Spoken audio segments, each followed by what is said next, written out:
Hello everyone, my name is Denise and today I'll be talking about the topic of from maiden to queen. Okay, recently I've been running a love script course conducted for singles, okay, but where did this whole idea come from? So I'm trained in this particular counseling modality called transactional analysis. So nestled within TA is this particular technique called the life script. You get the person to think about a story that they really like and then to tell you the story from a third-party perspective and then from a first person's perspective, all the different characters within the story. So over the years as I was practicing this, I sort of created a version of it that I've been using quite a lot. That's the love script. So the question would be, what is one love story that you liked growing up? It can be anything, it can be Snow White. I've heard people saying stories like 还珠格格 神雕侠侣 anything, or even the Japanese anime. You have to be proud of it and be brave to embrace whatever that story, that love story it was when you liked, when you were in your formative years that you liked a lot. Okay, so from this practice, which I also did on myself, I realized that it will uncover a lot of expectations that you have towards love. And what do you look for in your hero? Let's say if it's on a woman, in your hero, what does your hero archetype look like? What about your maiden archetype? What does your maiden archetype look like? So let's talk about some scripts that I don't really like. First is Snow White. Why do I not really like Snow White script? Because it is really the quintessential maiden archetype. Very one-dimensional, and her only job, right, is to look pretty and be vulnerable so that people can rescue her. Okay, like if you notice the script, she's very beautiful. She elicited the envy of the queen. So the queen sent an assassin to kill her, but the assassin loved her and let her go. So okay, rescued by the huntsman, the first one, the assassin.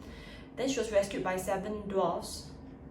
Then she didn't learn from the lesson, right? The queen said, you can't trust anyone to do your dirty job. I'm going to do it. So she pretended to be an old woman and gave Snow White an apple, a poison apple, and she was stupid enough to eat it. So she ate it as the maiden archetype. She ate it and then she fell into deep sleep and had to be rescued eventually by the prince.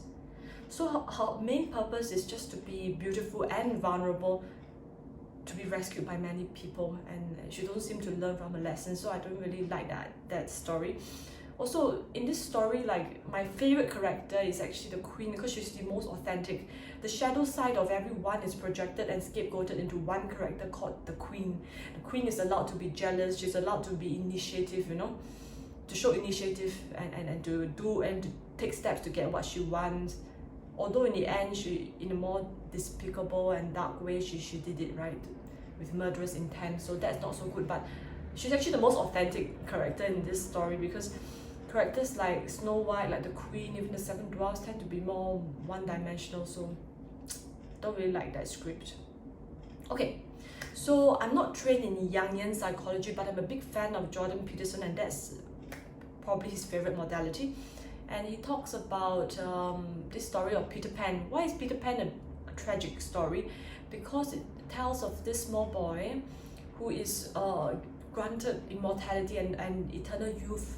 And as a child, just like all children in our real world, they have full potential. They can be anything. They can be a doctor, a lawyer, a conductor, a composer, a rocket scientist, an astronaut, a chef. They can be anything because they haven't chosen a path yet, right? But as they grow up, as they reach 18 and going to university, they have to choose something to major and specialize in.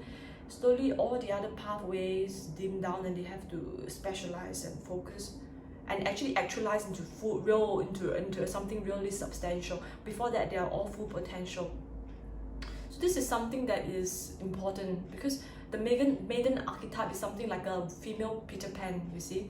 She retains all her young youthfulness and innocence, which is what a lot of our, actually all of us people in this world, a lot of females, rather than their 20s, 30s, 40s and 50s, if they remain single and unmarried and never dated before, then they have a whole harem of hero archetypes to choose from, whether it's reading Danielle Steele books, watching Korean drama, Japanese anime, whatever male protagonist, whatever hero, they can potentially be your hero archetype. So they never had to choose, you know, and they can always remain in that very innocent Snow White state. But in order for them to rise up and to become something more substantial, the maiden has to die. Eventually, she has the Peter Pan, like Peter Pan. Eventually, if he chooses a path, then everything else dies, right? Same. The maiden has to choose the hero, just one hero that she will get married to and love. And then after that, what happens after marriage? She has to rise up and embrace her shadow side and to grow into someone wiser, to embrace the queen archetype, the wise woman and the mother. It's like Cinderella, yes, now she's married to the prince, then what? Now she's going to give birth to the next generation of monarch, right? She better be wise, you know, and stop eating any poison apples. Otherwise she'll be dead, and who's going to take care of the kids? So yes, you need to give up some of the childish innocence and ignorance in order to grow up and embrace a more substantial archetype. And that might also involve embracing your shadow side, which is actually the reason why a lot of my clients will wrestle with me. They don't want to. They're still young. They want to preserve this dream. As Jordan Peterson said, a young teenager's fantasy, this love script. I don't blame them, because modern entertainment industry, that's what it's dominated by, right? So if I you know, me, Denise, trying to sell them like, oh, you got to let the maiden die so that the queen, the wise woman and the mother can rise. Embrace your full potential, be a substantial person. It can be quite a painful message. I understand that. So if I have to wrestle and fight, that's fine. Eventually, if it's not me, it'll be life will teach them. But the most tragic thing that can happen is that they die as a maiden. In trying to select the hero, they failed to, and they died in this not fully actualized form. That would be a tragedy. Okay, I hope you found this video helpful, and if you did, kindly press subscribe, like and share with your friends. Thank you and God bless.